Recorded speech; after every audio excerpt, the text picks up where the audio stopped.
I am Kier Starmer, UK's Prime Minister.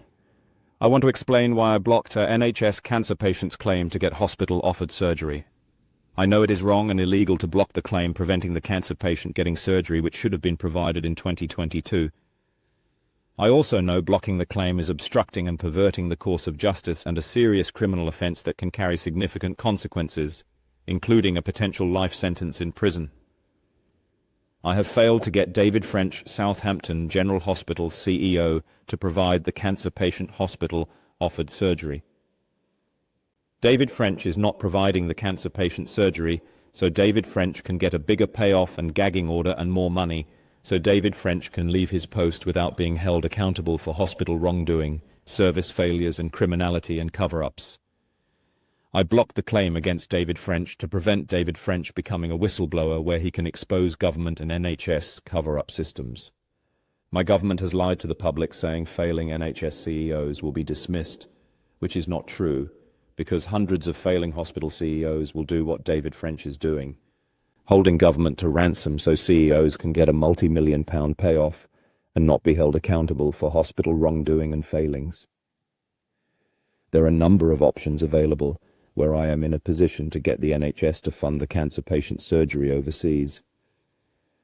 However, I will not help the cancer patient get urgent surgery because the cancer patient has exposed the government's and NHS cover systems for hundreds of failing NHS hospitals.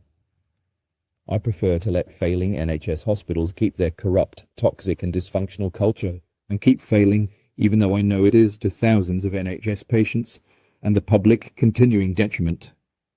Until a compelling reason is provided, I will not sack failing NHS hospital CEOs and allow hundreds of hospitals to continue providing a poor quality and, in many cases, unsafe medical service. I hope you understand the reason why I or my government will not reform the NHS, even though the NHS is corrupt and wrecked and not fit for purpose.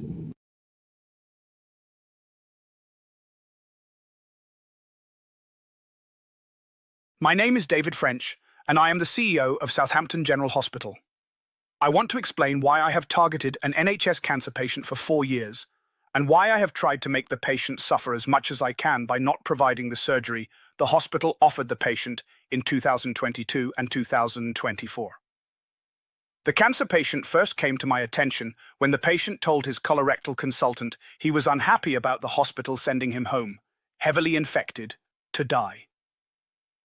The hospital discharges critically ill patients to prevent an inquest from discovering the hospital's numerous serious failings.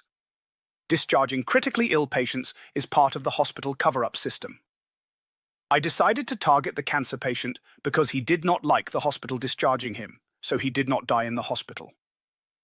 The hospital targets all patients who speak up, complain, or express dissatisfaction with the hospital service. How I targeted the cancer patient is no different from other patients who speak up, complain, or look like they might take legal action against the hospital. I have targeted the cancer patient on 7 separate occasions for no other reason than to get my revenge. The first reprisal. I made sure the cancer patient did not get the 2022 or 2024 hospital-offered surgery. The second reprisal. Arrangements were made so the cancer patient only had 1 oncology appointment in 4 years, preventing the patient from receiving the required and proper cancer support and treatment. I got an oncologist to phone the patient at home to get him to accept chemotherapy, hoping he would refuse, allowing the hospital to discharge him for being uncooperative and unreasonable. The hospital offered chemotherapy, knowing the treatment would most likely cause serious injury or death to the cancer patient. The third reprisal. I got the patient's colorectal consultant to falsely tell the patient he could not get surgery because he was a cancer patient. All hospital medical staff know that patients not getting surgery because they have cancer is a blatant lie. The fourth reprisal. The hospital did not make the required regular follow-up appointments, preventing the patient from receiving proper oncology and colorectal medical attention. The fifth reprisal. The hospital sent 17 appointment emails in 9 days, making, cancelling and rescheduling the September 10, 2024 colorectal hospital appointment after the government started pressuring me to provide the cancer patient surgery. The hospital uses the patient appointment blocking scam to prevent patients from attending appointments and receiving medical attention and surgery. The appointment blocking scam was introduced to wrongly discharge patients waiting for surgery to mislead the government about the hospital's long surgery waiting list. As part of my cost-cutting measures, I got rid of many surgeons and surgery staff, resulting in operating theatres running at half capacity, which is why the hospital has such a long waiting list. The September 2024 appointment was arranged for the cancer patient to see his colorectal consultant after the government put more pressure on me to provide the cancer patient with urgent surgery. The sixth reprisal.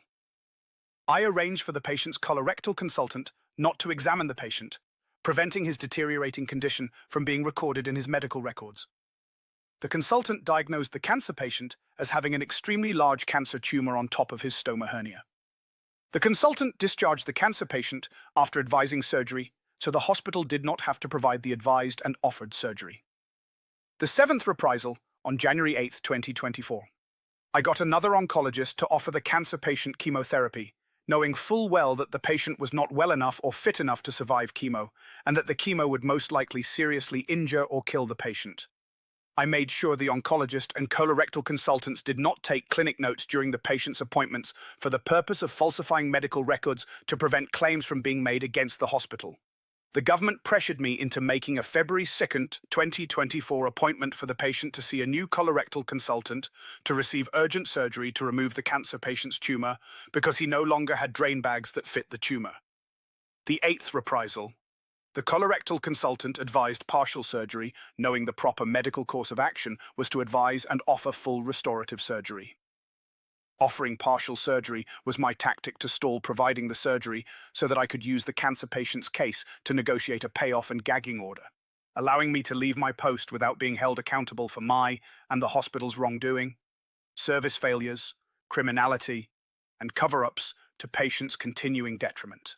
I know how I treated the cancer patient is wrong, immoral, inhumane, illegal, and criminal. The reality is that how I treated the cancer patient is no different from how hundreds of failing NHS hospital CEOs treat patients who speak up.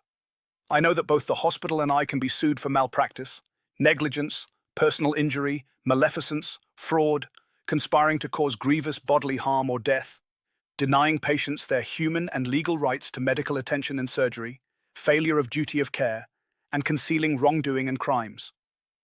All NHS hospital CEOs know the government will not let patients sue NHS CEOs or hospitals to prevent their wrongdoing and criminality from going on court and public record.